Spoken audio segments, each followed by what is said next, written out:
I think that each word of truth about reality right now should be understood clear and clear. Otherwise, it seems like there is enough understanding of it. But in truth, not enough, never enough at all. As long as there is no understanding of just one reality by conditions at the moment when it's there. For example, right now, why do we begin again and again to talk about seeing? Because seeing is there almost all the time, or we can say, like worldly people would say, there is seeing all the time. Because we don't talk in details about each moment, and because seeing is there, it seems like it doesn't go away at all. That's why, what is the truth clearer than that? Otherwise, there cannot be different stages of understanding, hearing any word, not just follow it, not just no interest in it, but what is the truth and how much true it is. To have more confidence of the truth, that the truth is the truth. That is such a barami. So even the word barami should be understood. Why it's barami and what's the meaning of barami. Not just try to have barami, but to understand the truth of whatever is there. Because in truth, what is there now appearing is so very short. Consider that. Otherwise, it seems like it cannot be taken for something permanent or stay long, like eye, or flower, or desk, or table, or spoon. But it's not like that at all. Just begin to understand. It's not like that at all, that it seems like it's there all the time. Even when it does not appear, but there is the idea it's still there. So the world is the world of ignorance. So dark that the truth cannot be directly experienced, but we can hear about it. And what about the understanding, firmer and firmer, or just not at all? But when Marx said, he said very honestly about his understanding and his idea. No matter what we heard about Dhamma, it's a reality. It cannot be taken for anything because it's in that very, very short. As soon as it has a reason, it falls away. Is that true? It's impossible to let go the idea of self permanently, just beginning to understand the truth. But the truth does not appear, even it's heard about. But it appears as is still exactly the same as before we heard the word of Dhamma. That's why the confidence of the truth has to be developed at moment of understanding whether it's true or not. Be truthful to the truth.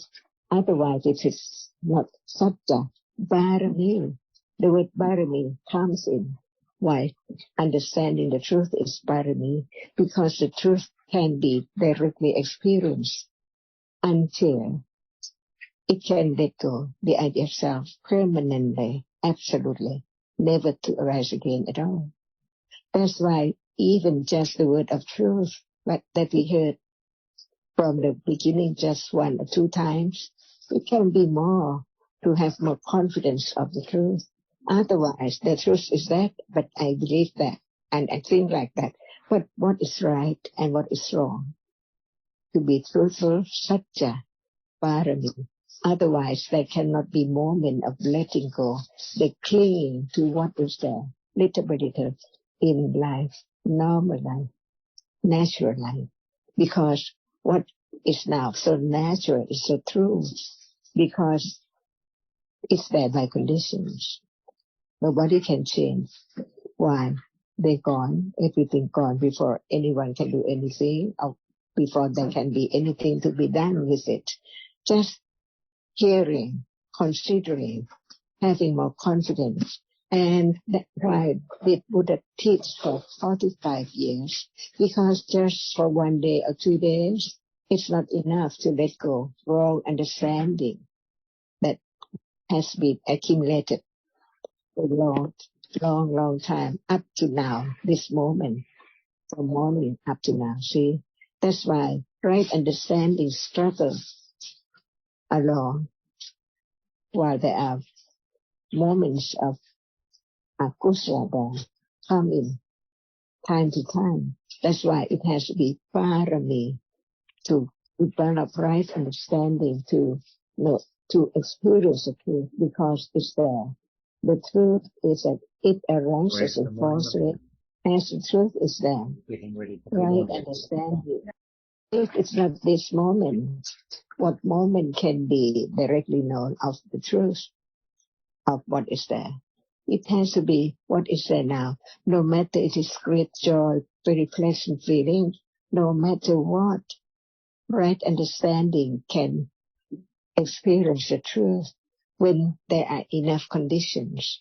For now, honestly, everyone knows that understanding is not enough. But what about thinking over it again and again, whether it's true or not?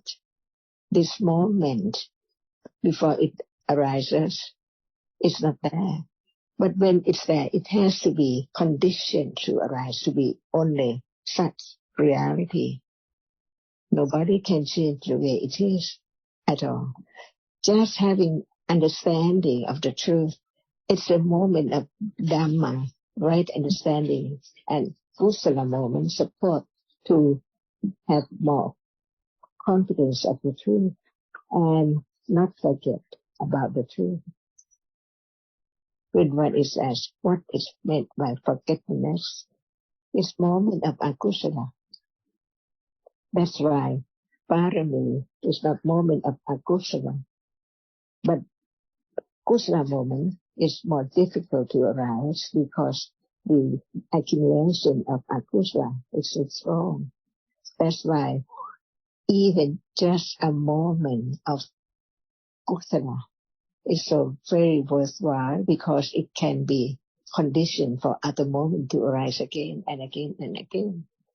That's why it needs parami too, to be patient, not to go wrong.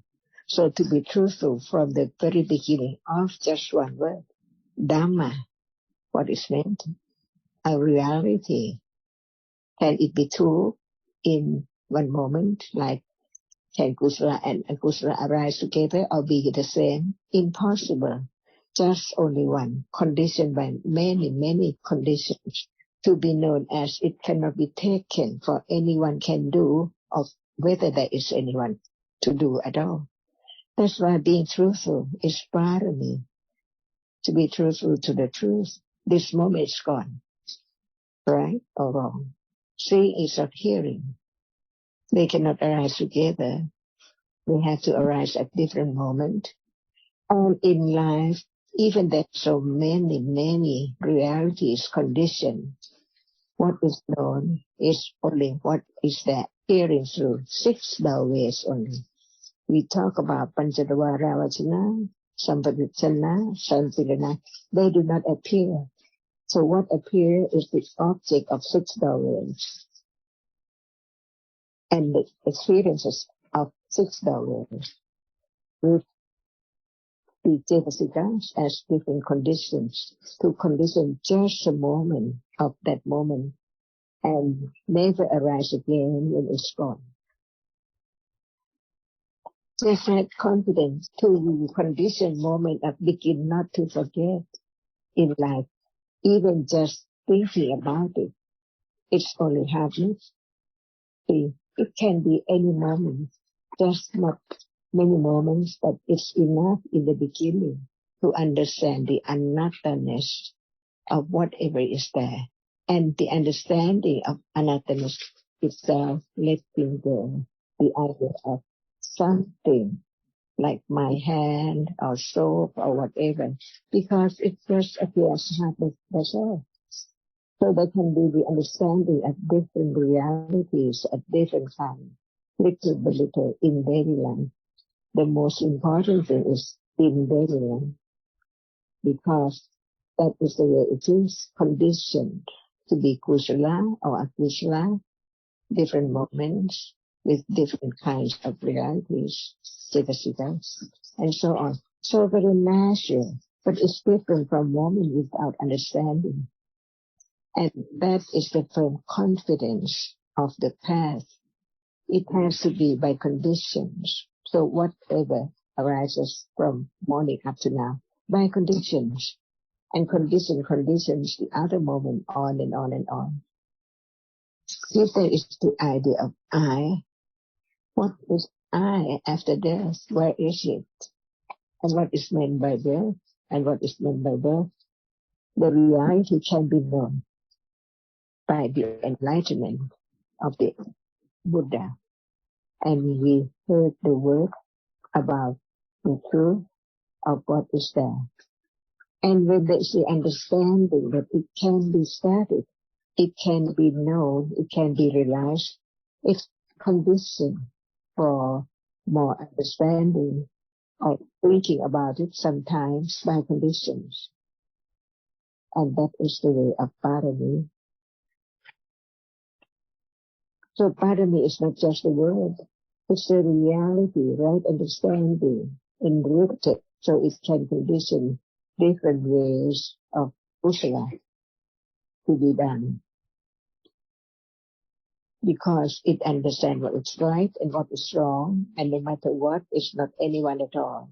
Because kusala conditions the result as kusala vipaka, and akusala condition akusala vipaka. No one there at all. Right understanding will let go regret of any akusala at any time. Without parami, can there be the enlightenment of the truth, which is now hidden in darkness, covers everything, just like a dream, never to arise again.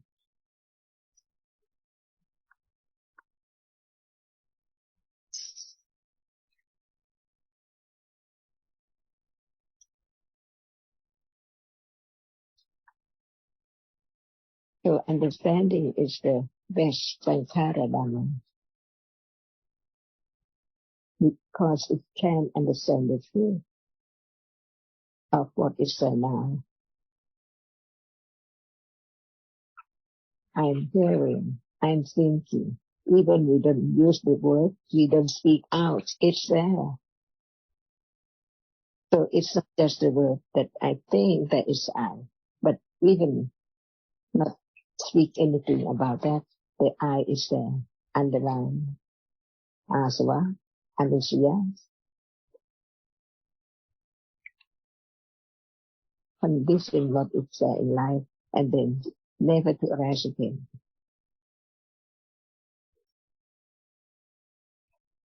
Better to understand the truth, because it's here and now, so very close, so close in a moment, how close it is.